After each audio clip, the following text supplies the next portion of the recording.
terkait pemberitaan mengenai harta kekayaan saya.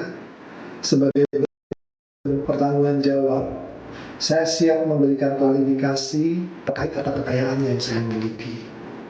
Saya siap mengikuti seluruh kegiatan pemeriksaan oleh Inspektorat Jenderal Kementerian Keuangan.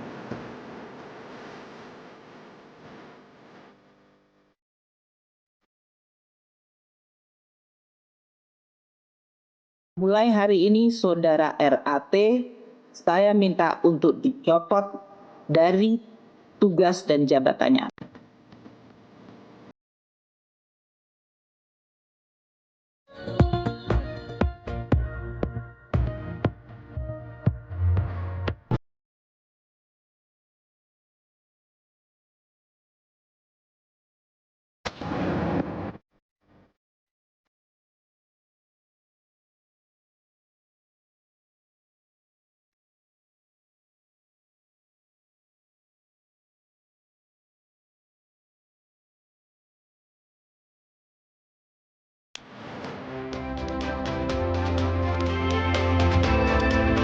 Selamat malam saudara, Anda kembali menyaksikan Business Talk bersama saya Masih Sertarigan. Mata publik tertuju kepada gaya hidup mewah pejabat publik. Kasus penganiayaan dan pamer harta anak pejabat pajak Rafael membuat publik bertanya-tanya, kenapa pejabat bisa hidup mewah? Uangnya dari mana? Nah, untuk membahasnya malam ini kita telah bersama narasumber saya di studio. Ada Pak Yudi Purnomo, mantan penyidik KPK. Selamat malam Pak Yudi. Selamat malam Mbak. Terima kasih telah bergabung di Business Talk. Dan di sebelah sana sudah bergabung juga Pak Priyanto Budi Saptono, pengamat pajak, Direktur Eksekutif Pratama Kristen Tax Research Institute. Selamat malam Pak Priyanto. Selamat malam. Terima kasih telah bergabung. Dan telah bergabung bersama kita melalui Zoom mantan Ketua PPATK Bapak Yunus Hussein. Selamat malam Pak Yunus. Selamat malam. Terima kasih telah bergabung. Pak Yunus, saya langsung ke Pak Yunus dulu. Untuk kasus Rafael, ini PPATK dulu ya, Anda sebagai mantan di sana sudah melaporkan adanya kejanggalan nilai harta dari Rafael. Nah, saat itu bagaimana koordinasi dengan KPK? Hasilnya apa saja? Jadi begini, PPATK itu kalau kita umpamakan permainan bola, dia seperti gelandang, seperti midfielder yang memberikan umpan kepada striker, para penyidik di sini. Itu KPK. Ya. Jadi umpan sudah diberikan kurang lebih tahun 2012 yang lalu ya, kurang lebih ya. Dan mungkin kita perlu tahu apa sih LHA itu. LHA itu ada 4 komponennya. Pertama, kasus posisi. Kedua, profil dari si pejabat itu atau nasabah. Yang ketiga, hasil analisisnya. Yang keempat, kesimpulan. Apakah ada indikasi pidana apa enggak. Itu isinya LHA. Karena banyak orang bicara LHA dia nggak tahu isinya apa. Bahkan ada yang menyebut LHA itu isinya transaksi saja. Keliru. LHA itu adalah hasil analisis PPATK berdasarkan database, berdasarkan laporan-laporan transaksi keuangan dari penyedia jasa keuangan, penyedia barang dan jasa, dari profesi, dari bea cukai, dan bisa dari pihak manapun juga, bisa juga dari pihak luar. Jadi dia sudah diolah. Termasuk LHKPN kita pakai juga waktu membuat LHA itu. Dia udah hampir matang sebenarnya, boleh bilang setengah matang, boleh dibilang seperti penyelidikan pendahuluan. Nah, dulu saya anggap di KPK ada sedikit mispersepsi, dianggap LHA itu sama dengan Dumas. Sehingga yang mengolah itu bagian pengaduan masyarakat. Kalau menurut keliru, itu dianggap barang mentah. Ini barang sudah setengah jadi. Tinggal dilanjutkan dengan penyelidikan oleh penyidik dalam hal ini KPK. Carilah bukti permulaan, ada nggak indikasi pidana. Kalau ada 2 alat bukti, silakan naikkan menjadi penyidikan. Kalau tidak ada alat bukti, hentikanlah kasus itu, simpan saja. Nah, ini berbeda dengan LHKPN. LHKPN itu barang yang dibuat oleh si pejabat, masih murni. Masih murni. Tugas KPK lah melakukan verifikasi. Banyak sekali laporan ke KPK sehingga KPK terus terang kewalahan yang saya tahu. Seharusnya KPK pakai risk based approach, artinya high risk officer saja yang diprioritaskan, misalnya pejabat pajak. Yang kedua harus ada prioritas kalau pakai risk based. Yang kedua pakailah teknologi di dalam melakukan analisis tadi. Yang ketiga kalau perlu, kalau ada hasilnya diumumkan kepada publik. Katakanlah semacam naming and shaming biar ada efek jerah. Oke. Hukuman sosial itu kan efektif tapi murah sekali. Itu aja Mbak dari saya.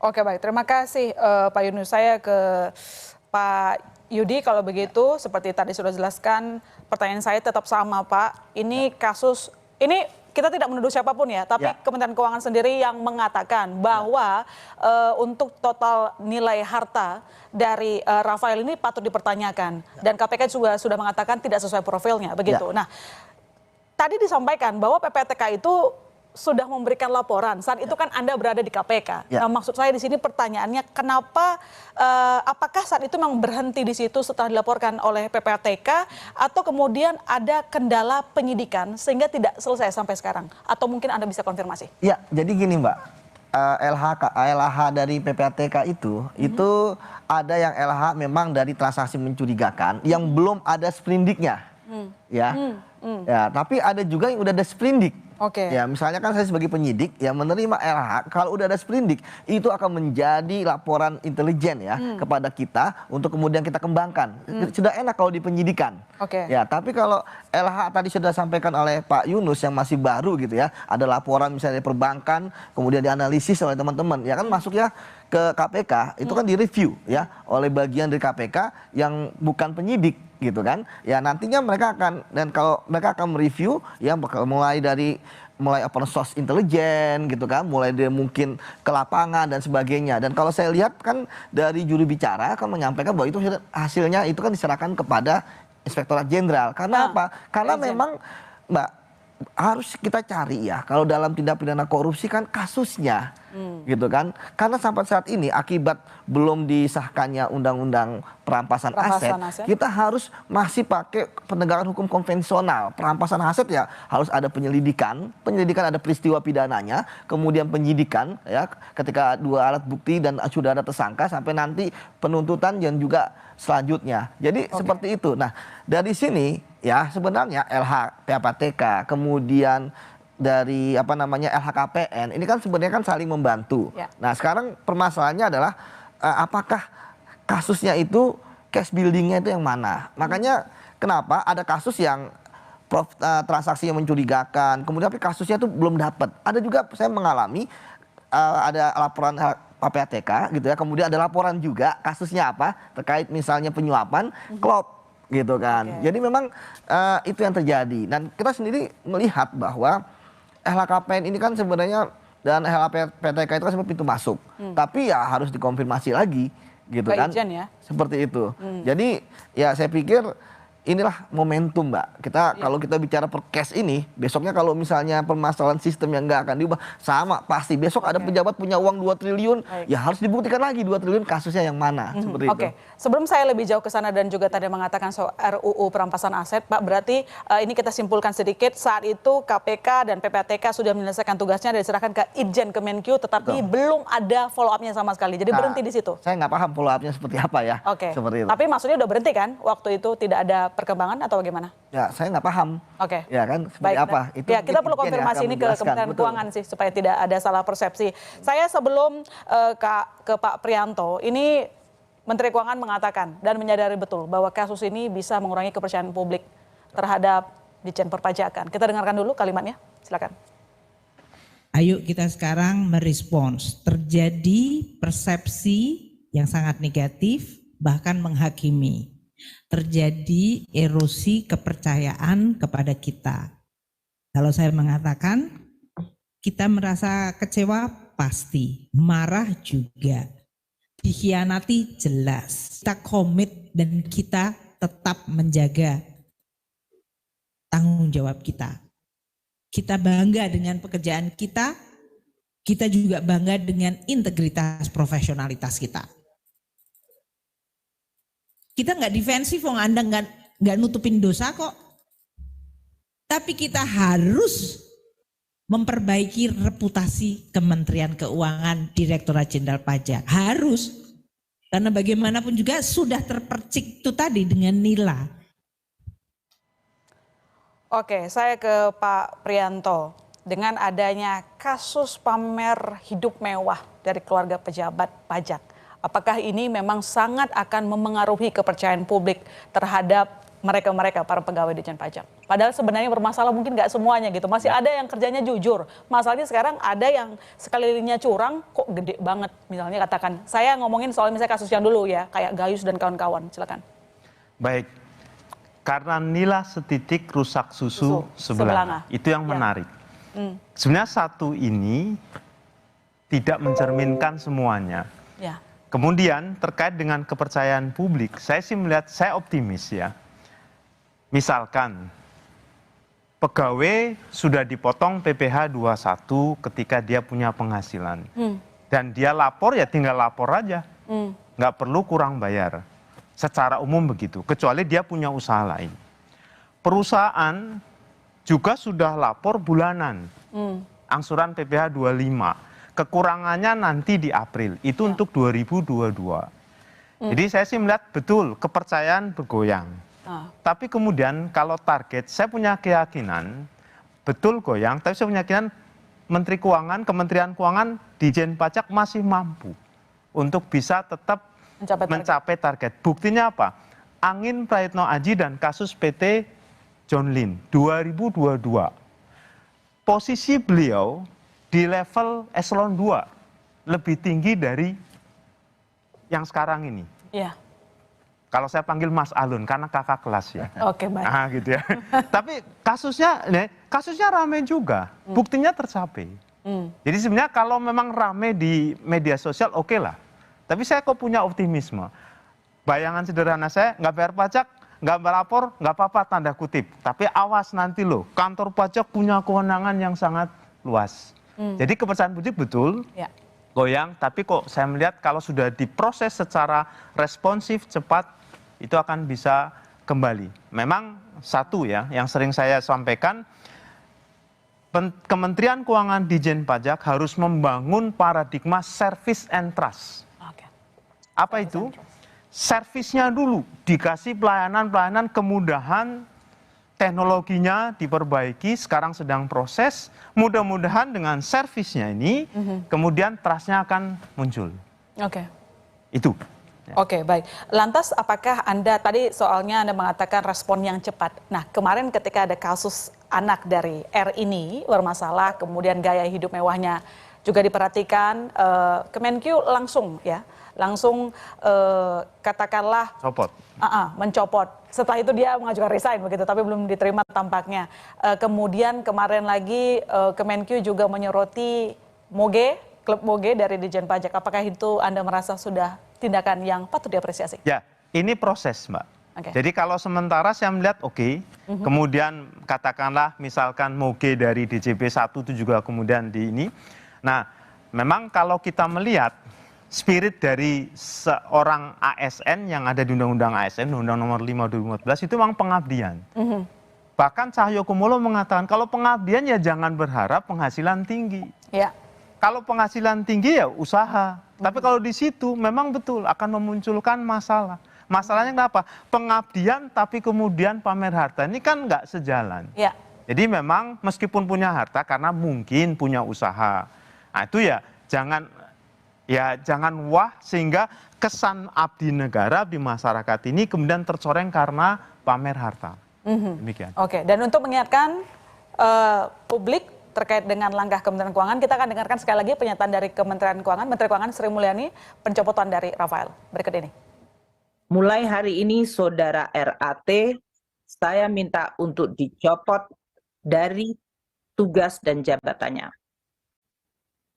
Dasar pencopotan dari jabatan struktural adalah pasal 31 ayat 1 PP 94 tahun 2021 mengenai disiplin pegawai negeri sipil. Saya minta agar seluruh proses pemeriksaan dilakukan secara detail dan teliti hingga kemudian bisa menetapkan tingkat hukuman disiplin yang kami dapat tetapkan.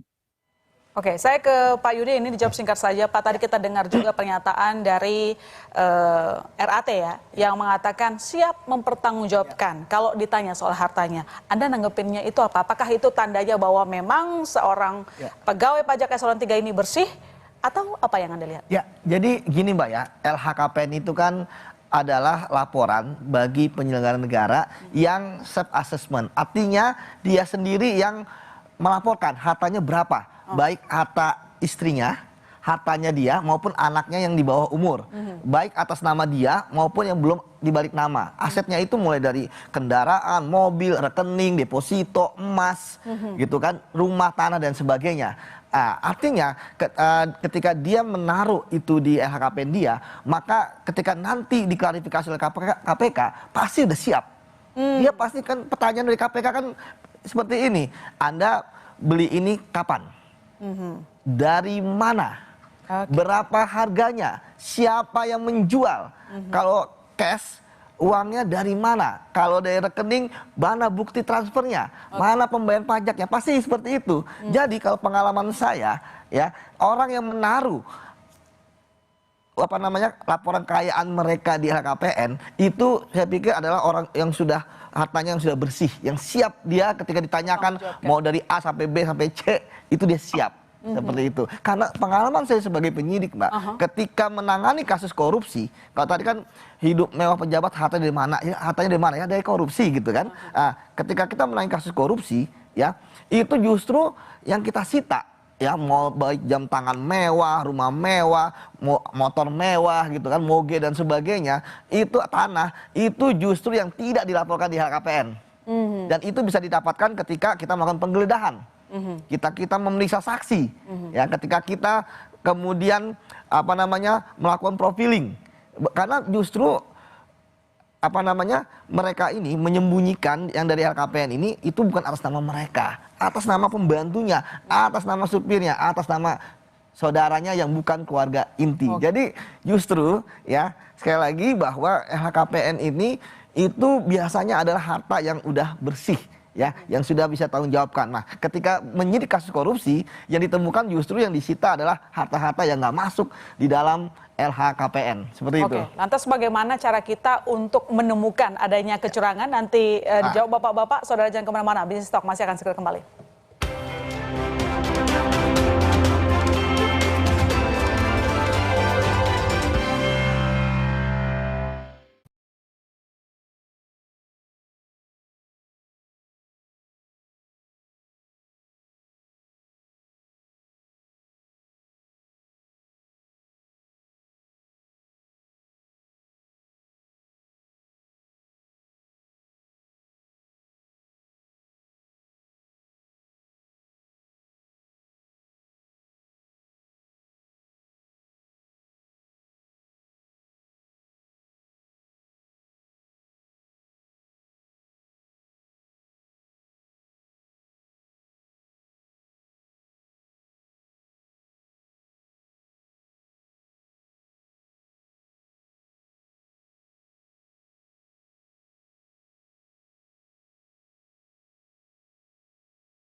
Mirsa, pemantiknya kecil tapi apinya kemana-mana nih. Kalau kata peribahasa sih gara-gara nilas titik rusak susu sebelanga.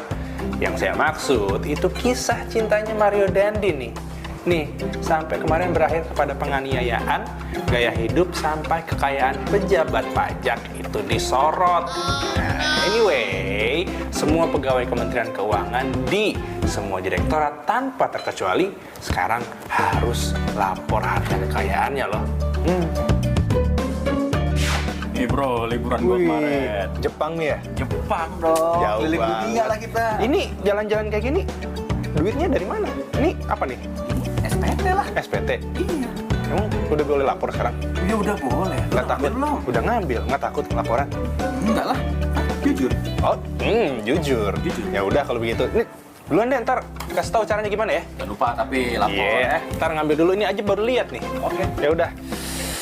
Cepet amat udah ngambil. Aduh, jangan sampai lupa nih. Harus ngambil, harus lapor nih.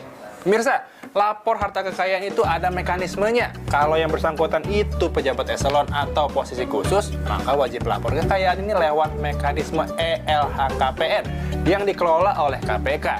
Sedangkan staf yang tidak wajib LHKPN harus melaporkan harta kekayaannya lewat modul LHK atau yang dulu biasa disebut Alfa yang dikelola oleh Itjen Kemenq. Lapor dulu ah. Udah ngambil. Lapor SPT sekarang. Coba lapor SPT. Login. Cakep. Pemirsa, harta pegawai Kementerian Keuangan atau siapapun bertambah di luar rasional gaji. Apakah bisa? Tentu saja bisa, tapi jangan berburuk sangka dulu. Ini bisa banget kejadian. Coba misalnya nih, kenaikan nilai aset sebuah tanah atau bangunan, terus atau mendadak dapat warisan, dapat hibah, atau gabungan harta dari suami dan juga istri. Jangan lupa dilapor tapi ya. Kita mulai lapor, masukin nih. Pemirsa, kalau kita misalnya positive thinking terus berarti kita nggak bisa berpikir kritis dong. Bener banget. Nah, semua yang dilaporkan tidak bisa dipercaya begitu saja. Bisa jadi harta pegawai juga naik drastis di luar dari kewajaran atau tidak sesuai dengan profil. Dari sini nih dilakukan proses investigasi, klarifikasi, sampai eksaminasi atau cek langsung ke lapangan. Semua ini bisa dilakukan termasuk lewat perintah pemimpin seperti Menteri Keuangan. Terus bagaimana nih tingkat kepatuhan pelaporan harta kekayaan pegawai Kementerian Keuangan? Kalau kami cek dari sumber utama kami dari 2018 sampai 2021, itu 100% pegawai sudah melaporkan harta kekayaan mereka. Lalu bagaimana di tahun 2022 ini? Ya sampai Februari kemarin kalau misalnya dilihat-lihat 24.100-an lah yang udah ngelapor. Kalau dihitung-hitung 75%. Terus kalau kayak gini bisa dibilang patuh nggak? Eits, bukan begitu saudara. Batas akhirnya sampai 31 Maret. Nah, jadi apakah anak pejabat ini bisa bebas bertingkah? Ternyata tidak guys. Dampaknya ini langsung ke institusi pajak yang sekarang mendapatkan krisis kepercayaan oleh masyarakat. Kalau saya sih berharap pajak dari gaji saya nih bisa jadi bendungan, jalanan nggak bolong lagi, ya bukan malah memperkaya pejabatnya. Agin Fridianto, Yulianto, Bisnis Talk.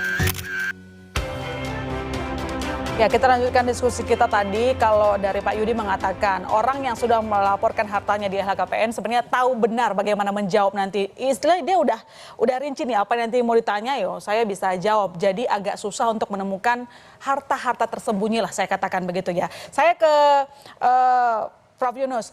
Pak, gini, Ya, gimana, tadi kan disampaikan oleh Pak Yudi, LHKPN itu kan sebenarnya mereka juga udah tahu lah apa yang nanti ditanya, seperti Rafael ini udah siap kalau Tadi di dipanggil. luar itu. Nah, pertanyaan saya gini, bagaimana PPATK bisa mengejar harta-harta yang tidak tercatat di LHKPN? Bagaimana caranya, Pak?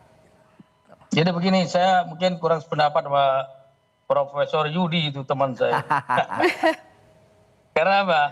Prakteknya saya lihat ada 3 kemungkinan. Pertama yang jujur, lapor apa adanya. Aha. Itu benar. Tapi ini jarang sekali. Jarang. Yang kedua, yang lapornya dengan melakukan markup dengan harapan nanti bisa melegalisir kalau ada tambahan signifikan kekayaannya. Yang ketiga, markdown, tidak melapor sebagian. Ini yang banyak dilakukan oleh pejabat kita rasa-rasanya ya, seperti kasus yang kita hadapi ini. Lalu bagaimana cara PPATK untuk menelusuri yang di luar itu? Pertama ya itu tugas KPK ya, sesuai dengan undang-undang dalam rangka pencegahan, dia verifikasi, dia minta informasi sana sini, termasuk bisa dari PPATK, bisa dari instansi lain ya. Kalau PPATK kerjanya dia bisa bottom up, bisa top down. Kalau sistem berjalan dari bawah, ada laporan transaksi, ada 6 macam transaksi yang diterima ya. Transaksi mencurigakan, tunai, lintas batas negara, incoming, outgoing, transfer luar negeri, dari profesi, dari penyedia barang dan jasa. Dari 6 laporan itu plus database PPATK, plus data yang kita bisa minta dari luar negeri, kita bisa menelusuri kalau ada aset-aset atau transaksi terkait dengan pejabat yang dilaporkan ya, atau ya, terkait dengan KPN. Itu bisa sistemnya otomatis dari bawah ke atas. Bisa juga top down, diminta. Misalnya KPK dalam rangka verifikasi meminta ke PPATK, bisa dikasih dari database, kalau enggak kita carikan. Karena kalau belum penyidikan, KPK nggak bisa langsung minta ke bank. Kalau PPATK bisa langsung, tidak ada rahasia bank lagi. Bisa juga minta ke mitra kami di luar negeri, bisa juga ke industri keuangan lainnya, penyedia barang dan jasa seperti toko emas, real estate agent, car dealer, kami bisa punya akses untuk minta informasi ke sana. Gitulah cara kami mencari. Kalau udah ada hasilnya ya diberikanlah kepada instansi peminta, penyidik atau instansi lain. Itu Pak kurang lebih jawabannya caranya mencari.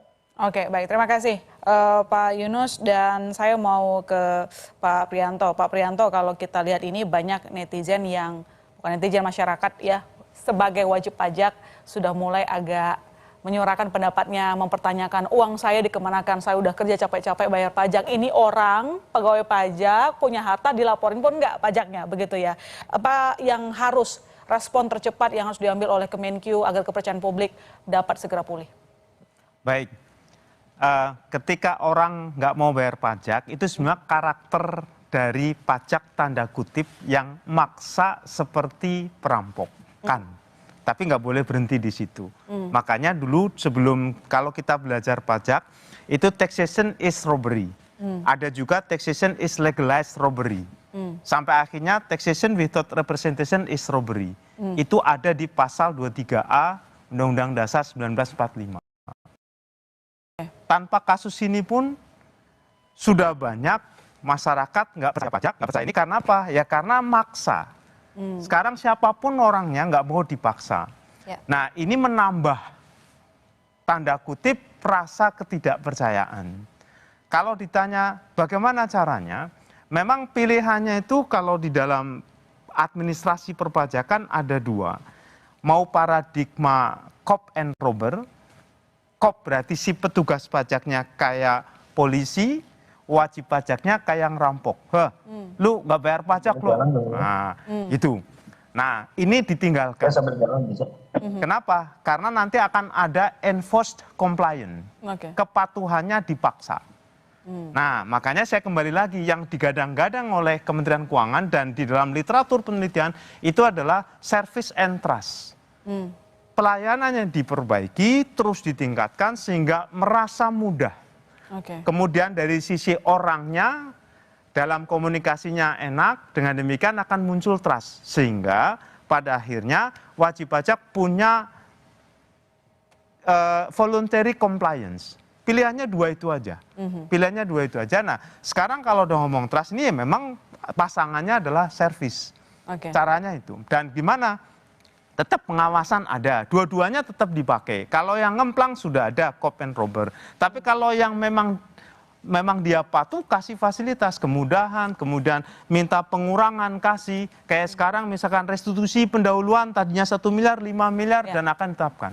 Jadi saya melihat di situ, service and trust menjadi suatu keharusan bagi teman-teman di DJP supaya nantinya bisa pulih. Memang betul butuh waktu. Ya. Selama servisnya memuaskan juga, bersahabat begitu ya Pak. Kalau saya simpulkan, saya ke Pak Yudi. Sebelum lebih jauh lagi nih, masyarakat juga ingin tahu sebenarnya apa yang dilakukan KPK ketika pejabat sudah rampung melaporkan LHKPN-nya. Apakah ada proses verifikasinya lagi atau bagaimana? Ini yang menarik ya, bahwa pertama tentu harus disampaikan kepada publik bahwa LHKPN itu kan bagian dari pencegahan korupsi. Makanya dia salah satu direktorat di bawah Deputi Pencegahan. Ya, itu yang pertama. Tetapi dia juga punya dalam tanda kutip investigasi gitu. Makanya kenapa namanya adalah Direktorat Pendaftaran dan Pemeriksaan LHKPN.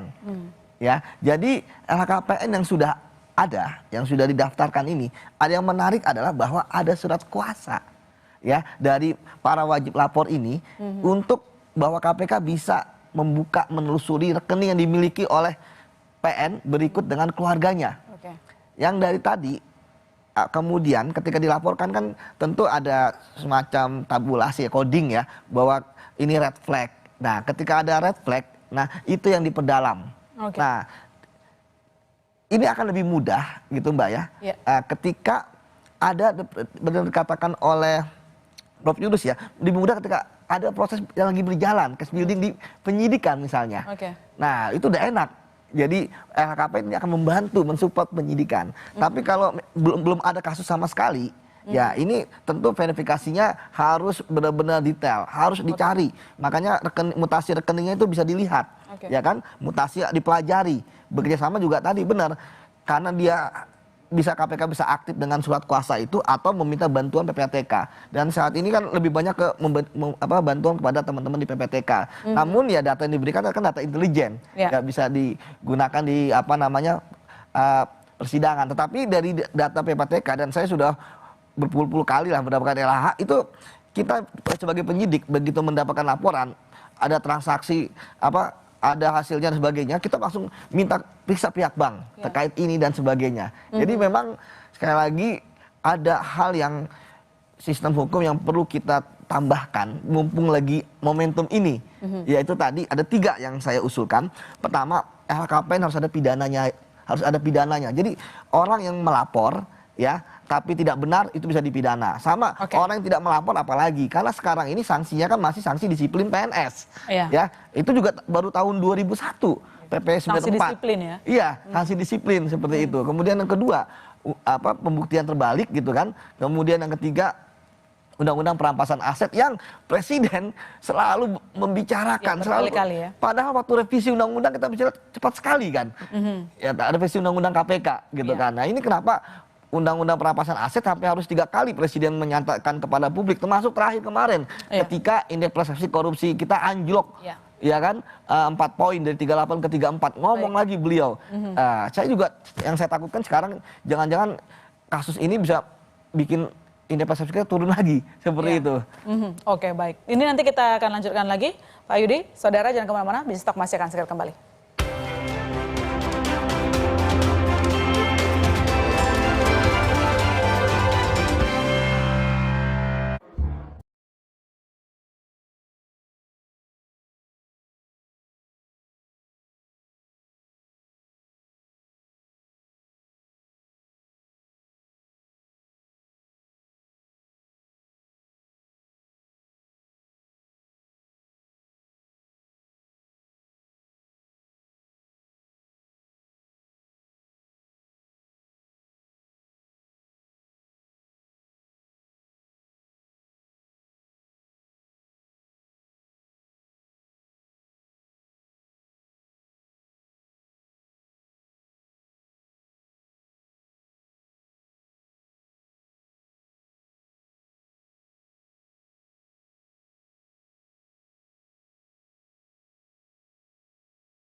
Anda kembali menyaksikan Busy Talk dan di segmen ini telah bergabung bersama kita Mbak Titis Nurdiana, wartawan Sulkontan. Selamat malam Mbak Titis.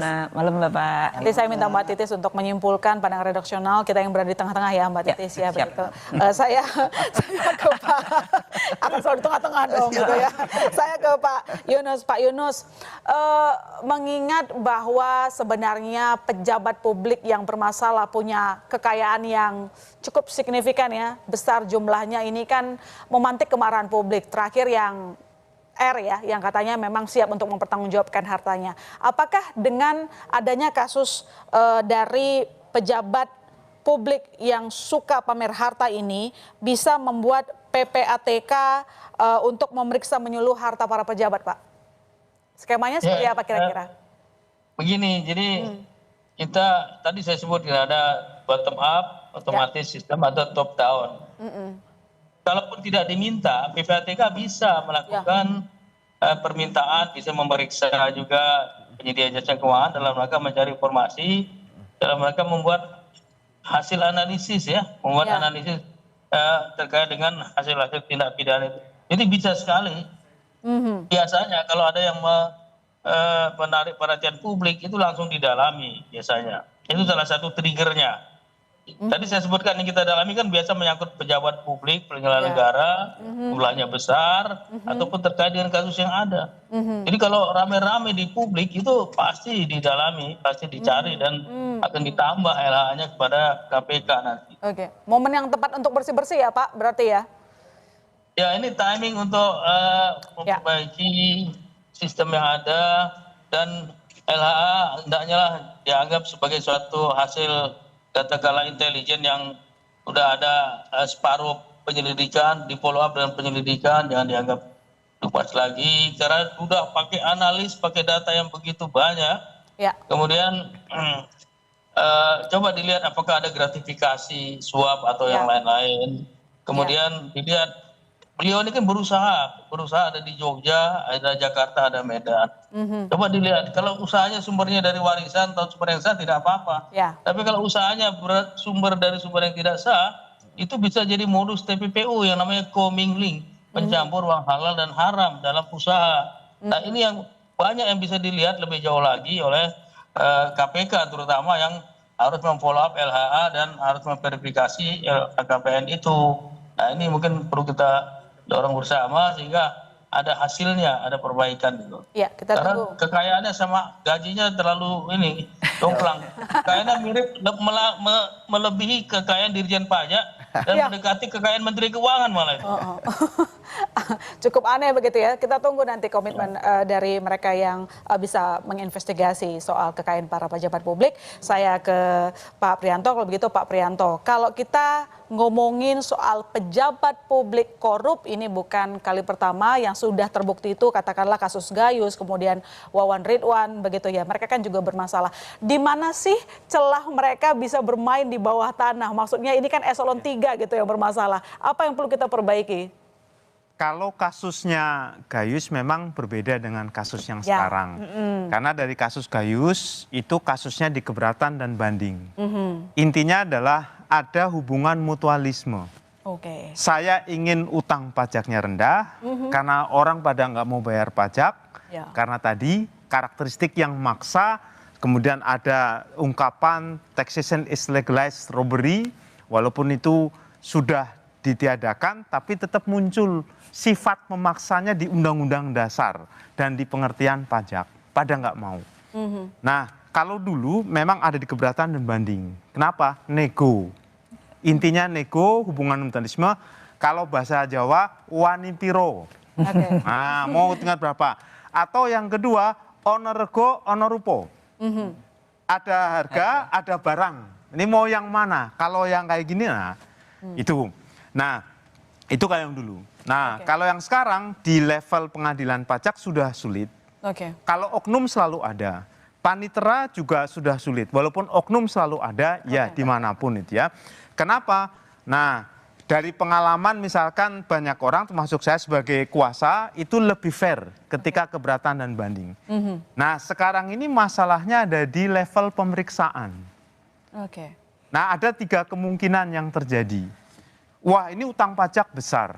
Masalahnya sepele, masalah beda penafsiran. Mbak Ilona, saya nulis angka 6, menurut Mbak Ilona itu 9. Barangnya sama, sudut pandang beda. Oke, kalau nggak mau saya akan tetapkan angka 9. Janganlah Pak. Kalau bisa, disitulah kalau bisa, misalkan dari 1 miliar turun 400, yang 600-nya kita bagi 2. Belum ada keputusan. Tapi di situ ada posisi yang memang tawar-menawar terjadi. Ini yang sulit terdeteksi karena mutualisme. Iya, sama-sama nakal ya Pak. Nah, kenapa nakal? Karena saya sudah kepalang tanggung kena utang pajak gede. Kalau membayar sampai proses pengadilan bisa 4 tahun, 6 tahun di pengadilan pajak belum mahkamah. Bahkan pernah saya ngitung 10 tahun bisa baru kelar. Ingkrah di pengadilan pajak naik lagi. Nah, di situ. Oke, sorry Pak, ini singkat saja dijawab bahwa banyak juga pelaku usaha yang mengakunya curhatnya ya kepada kami, itu kebanyakan mereka sebenarnya bukan nggak mau bayar pajak, kadang nggak ngerti, tiba-tiba ditagihnya gede. Itu gimana menurut Anda? Ya, nggak ngerti, karena kan istilah di dalam undang-undang, kalau sudah diundangkan semua wajib tahu. Kan di situ. Wajibnya sudah wajib tahu, sehingga kalau nggak ngerti ya salah dia. Itulah kenapa memang saya sering kali mengatakan, tolong lu benerin pajak lu. Kalau lu mau transaksi, lu pikirin pajak lu. Oke, harus punya tanggung jawab masing-masing gitu ya. Belajar lah begitu supaya tiba-tiba nggak ada tagihan gede begitu ya. Saya ke Pak Yudi. Pak Yudi, tadi Anda bolak-balik mengatakan bahwa RUU perampasan aset harus segera disahkan. Apa sih nanti keuntungannya kepada publik ya, terutama kalau RUU perampasan aset itu disahkan DPR? Ya, tentu kita mengetahui bahwa korupsi itu kan bukan kejahatan sendiri. Korupsi itu kan terkait dengan uang dan kewenangan dan jabatan yang dimiliki oleh pejabat negara tersebut. Dan kemudian ketika dengan kewenangan tersebut mereka korup, mendapatkan uang yang sangat banyak dengan tadi profil yang tidak wajar, ya kan? Di luar misalnya dia gajinya hanya 20 juta sebulan, kemudian ternyata dalam sebulan dia dapat 2 miliar. Gitu kan, kita bisa melakukan perampasan tanpa perlu kita melakukan apa yang dinamakan proses peradilan, mulai dari diktut, itu yang pertama. Yang kedua, ini akan juga membuat semacam ini ya, stick and carrot, gitu ya, bahwa wah sudah ada itu nih, jadi kita sudah tidak berani posting-posting lagi, sudah tidak berani untuk melakukan pamer-pamer lagi. Nah, seperti itu. Kemudian yang ketiga, penegak hukum akan lebih simpel. Jadi ketika dia tidak mampu membuktikan, langsung bisa dirampas oleh negara, seperti itu. Jadi itu itu jadi salah satu instrumen lah dalam upaya kita menegakkan pemberantasan korupsi. Walaupun benar dikatakan oleh beliau, ya oknum pasti ada aja. Pasti mereka akan berpikir demikian rupa. Tapi setidaknya kalau ada ini, gitu kan, ini akan membuat para koruptor bisa berpikir, kalau sekarang mungkin berpikir 2 kali, gitu kan, bisa berpikir 5 kali. Ya, meminimalisir celahnya gitu ya, bukan berarti menghilangkan mungkin agak PR begitu. Saya ke Mbak Titis. Mbak Titis, Presiden selalu mengatakan reformasi perpajakan. Tiba-tiba kita dikagetkan dengan kasus di mana pejabat ini nggak segan-segan loh pamer kemewahan begitu. Jadi nggak ada rasa malu lah kita katakan. Nah, Mbak Titis, kita sebagai media sudah seringkali juga mencatat, memberitakan bagaimana pejabat publik melakukan korupsi, termasuk Ditjen Pajak. Apa yang bisa kita simpulkan di sini? Karena jangan sampai juga Mbak, ya namanya pembangunan negara butuh pajak dari masyarakat, itu harus kita sampaikan. Jangan sampai gotong royong tiba-tiba boykot gitu kan. Ini yang masalah sekian, semua kena pegawainya. Silakan. Tadi kan sebetulnya oknum disebutkan, oknum itu selalu ada dimanapun. Itu selalu ada. Dan kalau di sisi media sebetulnya ketidakwajaran tadi disampaikan narasumber kita bahwa ketidakwajaran itu menimbulkan tanda tanya. Sama juga ketika kita melihat ketidakwajaran yang dilakukan pejabat atau anak pejabat atau keluarga pejabat publik, maka patut dipertanyakan. Sebetulnya sudah ada LHA, ada LHKPN yang harusnya menjadi alat dasar, alat untuk masuk. Untuk melihat apakah ketidakwajaran itu terjadi, ketimpangan itu terjadi dari penghasilan yang dihasilkan oleh pejabat publik. Itu kan menjadi pintu masuk. Tapi faktanya kita melihat apakah kita itu bisa mencokok atau membuktikan bahwa yang namanya laporan kekayaan ini menjadi alat bukti. Irjen di semua kementerian, di semua lembaga, apakah menjalankan fungsinya? Itu pertanyaan dari publik. Kemudian ketidakwajaran itu pun sebetulnya kalau kita melihat dari hasil investasi, di Koltan selalu kita ngomong, oke dari 5 tahun, setahun hasilnya apakah ada sih 100% yang dihasilkan dari investasi kita belum menemukan. Ya. Kemarin kita mencoba melihat dari saham, keuntungan dari saham yang secara konsisten 5 tahun menghasilkan return terbesar, tidak ada yang 100%. Coba bandingkan jika kekayaan pejabat publik yang kemudian naik 100% dibandingkan dengan investasi, apakah ada? Kemudian apalagi naik 500%. Itu kan luar biasa. Ada ketidakwajaran yang memang patut dipertanyakan. Jika kemudian kita mempertanyakan bahwa ini kebetulan terjadi di Ditjen Pajak yang memang tugasnya mengkoleksi atau mengcollection ya, memungut pajak, ada rasa ketidakadilan yang tercederai sebetulnya. Oke, event itu dilakukan oleh oknum. Nah, disinilah peran media untuk mengatakan bahwa ini memang oknum, yes kita lakukan. Ya. Masalahnya reformasi tidak berjalan atau hanya jalan di tempat atau kita itu melakukan atau tidak. Karena ya itu tadi bahwa irjennya bekerja atau tidak. Menggunakan laporan LHA atau LHKPN yang seharusnya menjadi alat utama untuk masuk. Itu yang patut dipertanyakan. Kemudian kalau kita melihat, ya kita faktanya bahwa kita kan belanja 3.000 triliun lebih di tahun ini. Dan kemudian 1.718 triliun itu kan dari pajak. Ya. Jika kepercayaan itu tercederai, maka ini menjadi berat. Ya. Tadi dikatakan bahwa mungkin sangat tercapai ketika kasus Pak Angin. Ketika kasus Gayus, ketika itu terbukti terus kecuali ketika pandemi ya, ketika pandemi kan memang struggling memang harus mencari cara untuk ini. Nah, faktanya selalu terpenuhi dan sebetulnya sudah ada insentif yang diberikan kepada aparat pajak ketika collectionnya itu melebihi dari ininya. Nah, inilah yang menjadi pertanyaan-pertanyaan.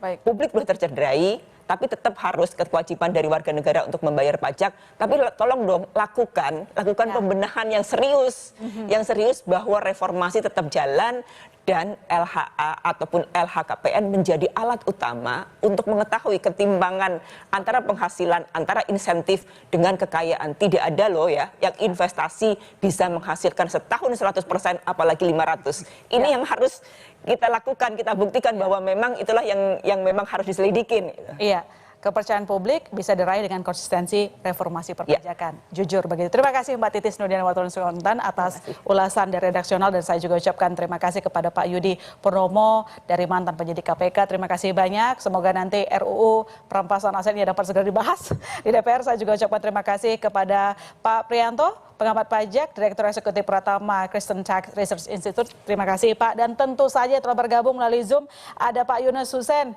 mantan Ketua PPATK. Selamat malam Pak, terima kasih telah bergabung bersama kami malam ini. Terima kasih. Terima kasih. Semua tetap sehat, semangat. Sehat-sehat, Sehat, Prof. semangat, sehat-sehat. Terima kasih, Prof. Saudara jangan kemana-mana, kami masih akan segera kembali.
Ya, sorotan tajam publik tertuju kepada pejabat publik yang kerap pamer harta jadi kesempatan bersih-bersih. Kita tunggu komitmen regulator untuk menyelesaikan masalah dan mengembalikan nama baik. Saya Maisis Tataregan, sampai jumpa. Sampai ketemu Selasa depan di Business Talk.